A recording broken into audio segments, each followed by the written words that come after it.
Hola, les habla Liliana Goldín. Hoy trabajaremos acerca de lo preliminar.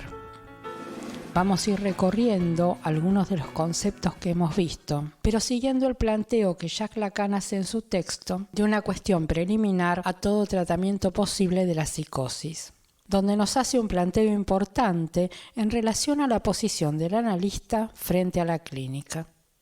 Este texto fue escrito en 1957-58, con los puntos más importantes del seminario 3 sobre la psicosis. Tiene notas y aclaraciones hasta el año 1966, por lo tanto nunca abandonó los conceptos del comienzo. Al comenzar el texto nos dice que 50 años del freudismo aplicado a la psicosis deja el problema por pensarse de nuevo, o sea que no se pudo tomar el valor del descubrimiento freudiano. Comienza con el tema de la alucinación y nos dice que es un error considerarla como auditiva. Se trata de la relación del sujeto con su propia palabra.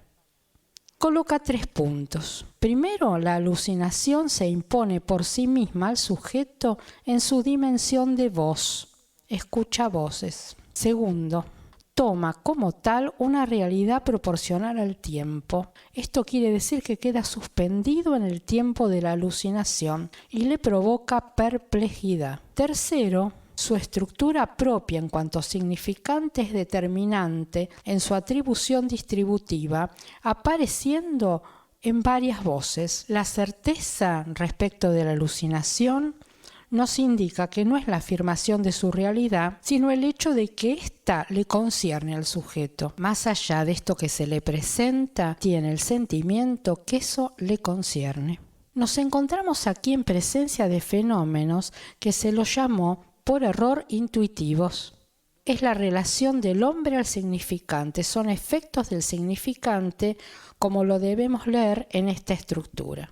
Si se considera el texto de las alucinaciones, se establece una distinción entre los fenómenos de código y fenómenos de mensaje. A los fenómenos de código pertenecen las voces que hacen uso de la lengua primitiva, como hemos visto en Schreber, que lo describe en un alemán arcaico. Son locuciones neológicas por su forma y por su empleo. Esto quiere decir palabras compuestas nuevas, un neocódigo. Es el significante mismo y no lo que significa lo que constituye el objeto de la comunicación. Las alucinaciones también se reducen a estribillos. Esto quiere decir frases que se repiten con insistencia.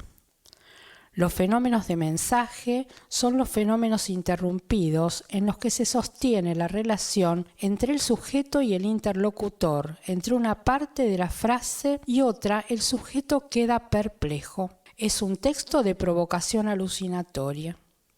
Un sujeto durante la cura dice: ¿querés tocar a esa nena? Ah, no, chancha, Dios me va a castigar. Lacan sitúa qué pasó después de Freud, que se trató de un discurso para sordos. Nos dice que no se pudo tomar el aporte y hace una pregunta. ¿Cómo hace para pasar lo interior a lo exterior? Freud desecha el mecanismo de la proyección porque es insuficiente para dar cuenta de lo que pasa. También Freud aportó más tarde la introducción al narcisismo y que el yo se constituye a partir del otro. Llama luego la atención sobre el hecho de que en la psicosis el problema no es la realidad, sino del resorte de lo que la sustituye. Vuelve a colocar el edificio freudiano, la equivalencia de la función imaginaria del falo en los dos sexos, el complejo de castración como fase normativa del acto de asumir el sujeto su propio sexo. El mito del asesinato del padre, hecho necesario por la presencia constituyente del complejo de Edipo en toda la historia personal, y el concepto de pulsión. Lacan toma la homosexualidad, supuesta determinante de la psicosis paranoica, como un síntoma articulado en un proceso que comienza con su primer signo en el sueño en duermo y vela de Schreber. Qué bello sería ser una mujer que está sufriendo el acoplamiento. No se trata de la homosexualidad de la perversión, sino de un modo de resolver en el delirio la falta de posición sexual en la psicosis. Ahora vamos a ver otro punto, con Lacan. La condición del sujeto, neurosis o psicosis, depende de lo que tiene lugar en el gran otro. Lo que tiene lugar allí es articulado como un discurso. El inconsciente es el discurso del gran otro. De allí partió con las formaciones del inconsciente. Entonces está el sujeto, está el A, que son sus objetos, A', que es su yo, lo que se refleja de su forma en sus objetos, y el A mayúscula, el lugar donde se plantea la pregunta por su existencia. Esta pregunta, ¿qué soy ahí?, que es hombre o mujer por una parte y por otra parte, podría no ser, anudándolo a los símbolos de la procreación y la muerte. La pregunta por la existencia baña al sujeto, lo sostiene, lo invade y dan cuenta de los fantasmas que con el analista tropiezan la cura. Esta pregunta se articula en el discurso. Siguiendo a Freud, Lacan nos dice que el gran otro es el lugar de esa memoria que él descubrió bajo el nombre de inconsciente. Memoria como una pregunta por lo indestructible de ciertos deseos. Y ahí va a la repetición.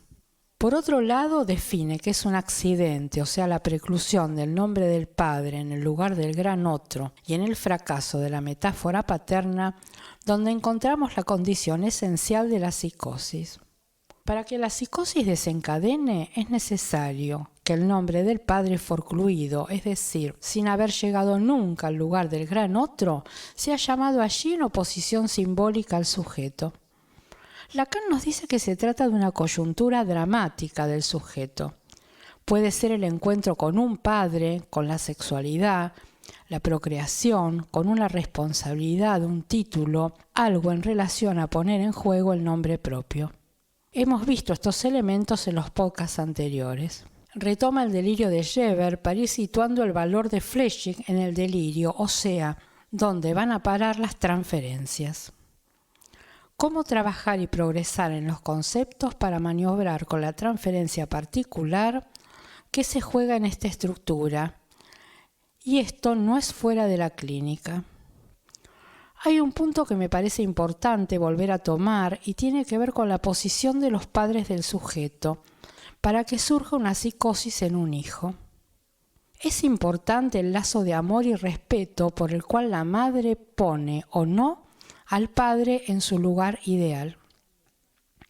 Es importante el caso que hace la madre de la palabra del padre, de su autoridad, del lugar que ella reserva al nombre del padre en la promoción de la ley. Coloca Lacan un efecto devastador de la figura paterna en los casos en que el padre tiene realmente función de legislador, como virtuoso, pilar de fe, parangón de devoción o de integridad, como salvador. En muchas ocasiones son ideales tan altos que frecuentemente le ofrecen de encontrarse en postura de insuficiencia, de fraude, de excluir el nombre del padre de su posición en el significante. Esto abre un plano importante. El nombre del padre puede estar forcluido por una de dos circunstancias y no por una sola. Siempre se escucha que se da porque la madre no hace caso a la palabra del padre. Y el texto nos trae otro punto, la relación del propio padre con la ley, es decir, en el límite, la cuestión de la impostura paterna. Lacan parecería que está en condiciones de proponer un abordaje posible de la psicosis desde una teoría construida, no desde la neurosis, sino desde la psicosis. Así como Freud construyó su teoría de la mano de la histeria, Lacan se introdujo en el psicoanálisis de la mano de Aimée, una paciente que conoció en el hospicio de Saint-Anne. De ella vamos a hablar las próximas emisiones. Gracias por escuchar.